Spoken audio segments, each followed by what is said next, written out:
Number 9. Jordan Carpenter.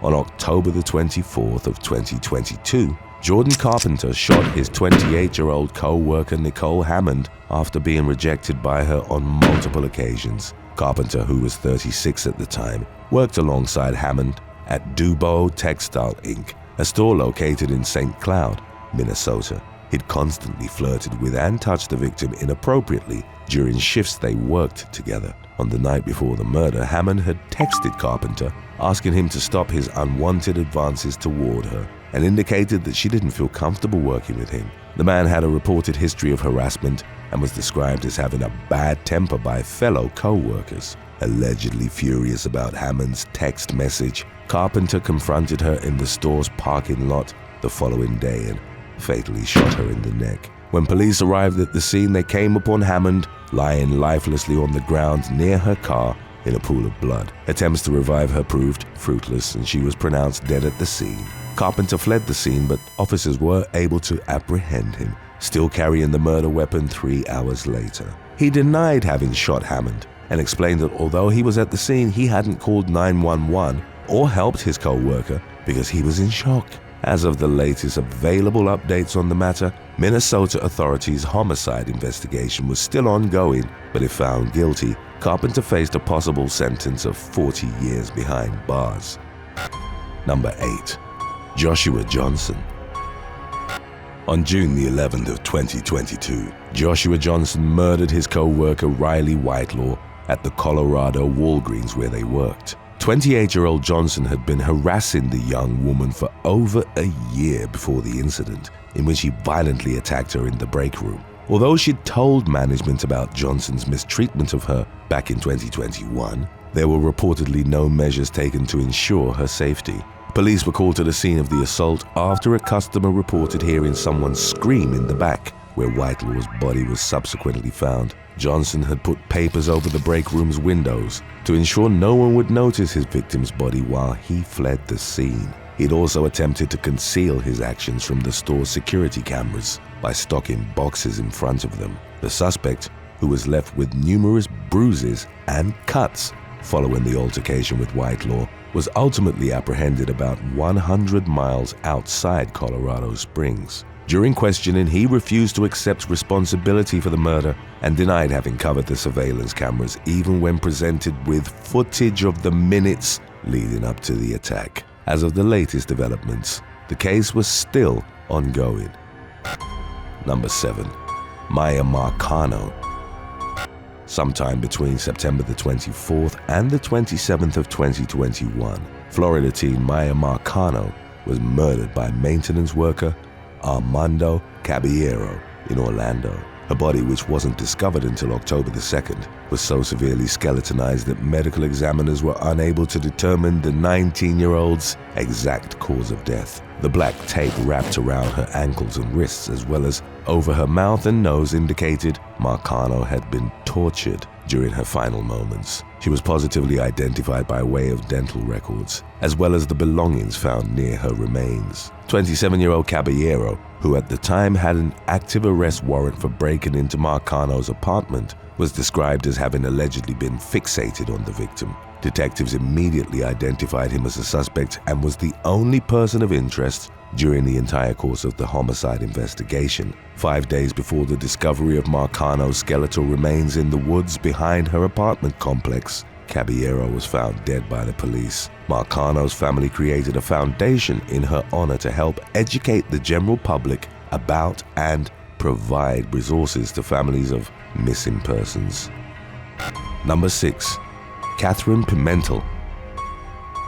After spending 7 years on the run to avoid prosecution for assaulting a co-worker with a broken bottle and attacking the police officers that responded to the scene, New Hampshire resident KATHERINE Pimental was finally apprehended and deported back to the US in June of 2016. Pimental had fled the country after repeatedly stabbing a fellow exotic dancer in the bathroom of the club where she worked on July the 27th of 2007. She was also accused of driving while intoxicated to escape the scene and assaulting an officer of the law to evade capture. Pimental absconded to the Dominican Republic where she was ultimately located by FBI officials 9 years after the initial incident. She was charged with mayhem, assault and battery, assaulting a police officer, resisting arrest, and disorderly conduct, as well as drunk driving and bail jumping. Although the unnamed victim wasn't present during the 2016 court hearing, sources confirmed her mother's attendance. The latter reportedly appeared pleased that her daughter's attacker was finally being brought to justice. Number 5. Sharonda James.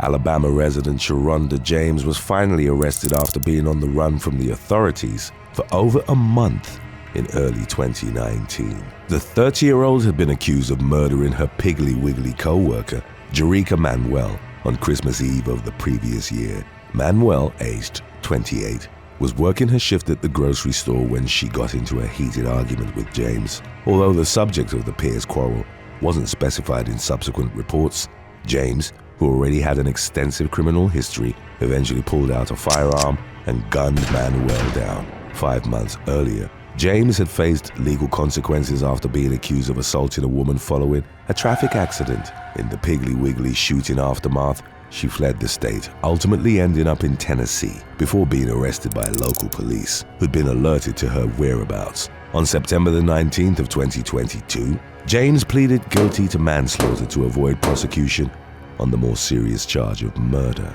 Presiding Judge Alaric May accepted the plea bargain, sentencing James to 20 years in prison. Number 4. Carly Abshire.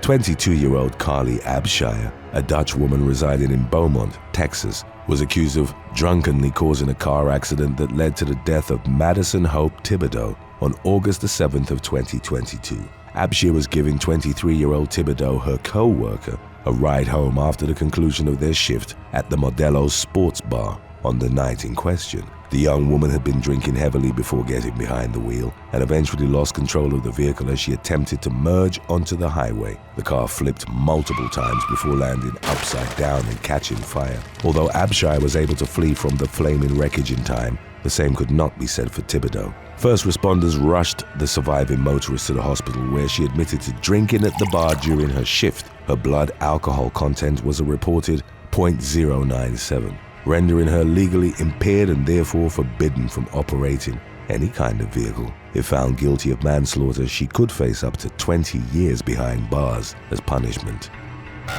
Number 3. Reynaldo Rivera Ortiz Jr. 59-year-old anesthesiologist Reynaldo Rivera Ortiz Jr. was arrested for meddling with IV bags at the hospital in Dallas, Texas, where he worked, contributing to the death of a fellow doctor on June the 22nd of 2022. The 55-year-old victim was identified only by the initials MK in court documents. MK had reportedly used one of the contaminated IV bags to treat herself for dehydration, unaware that Rivera Ortiz had injected bupivacaine, a nerve-blocking agent, into the saline solution. Hospital authorities believed that Rivera Ortiz may have also been responsible for several other cardiac emergencies, which took place during the 2 months after the doctor's death. Most of the incidents occurred when patients required more than a single IV bag. Rivera Ortiz was arrested and charged with tampering with a consumer product, as well as intentionally adulterating drugs, and consequently faced the possibility of spending the remainder of his life in prison.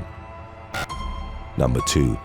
Ebony Angele Jordan and Bianca Alexandria Strayhorn. On December the 1st of 2016, exotic dancers Ebony Angele Jordan and Bianca Alexandria Strayhorn were arrested after starting a brawl at a restaurant in Milwaukee, Wisconsin, and subsequently attempting to flee the police. Jordan, aged 23, and Strayhorn, aged 26, reportedly shoved 2 fellow dancers whom they'd been arguing with, and when they were asked to leave, the violence escalated. The 2 suspects allegedly remarked that if they were going to be kicked out, they might as well make it worth it, and proceeded to hit one of the women with a stiletto shoe just below the eye, spray mace at them, and pull the other victim's hair with enough force to rip out part of her weave. When police arrived at the scene, Jordan and Strayhorn fruitlessly attempted to get into their car and make an escape. While being taken into custody, they vehemently insisted that they'd been acting in self-defense during the altercation.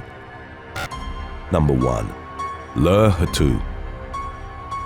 On August the 2nd of 2017, Le Hatu, a meat plant worker from Kane County, Illinois, accidentally killed co-worker I Musay while recklessly playing with a knife during a shift. According to 27-year-old Hatu's confession, he'd been working with Musay on the day in question when the man threw a piece of meat at him. Hatu jokingly flicked the knife he was using at his station toward 22-year-old Musay, but it inadvertently slipped from his grip. The blade ended up impaling Musay's chest near his heart. Although Hatu attempted to render aid to his co-worker, the injury proved too severe. Musay was pronounced dead at the scene. Hatu was consequently arrested and charged with involuntary manslaughter with his bail set at $10,000. He spent the duration of the legal proceedings out on bond, forbidden from going anywhere near his previous place of employment. In 2019, Hatu pleaded guilty to his charges as part of an agreement with prosecutors, and he was later sentenced to 2.5 years behind bars. Thanks for watching. Would you rather your current boss be replaced by someone who's obnoxious and treats you badly, or by your romantic partner? Let us know in the comments section below.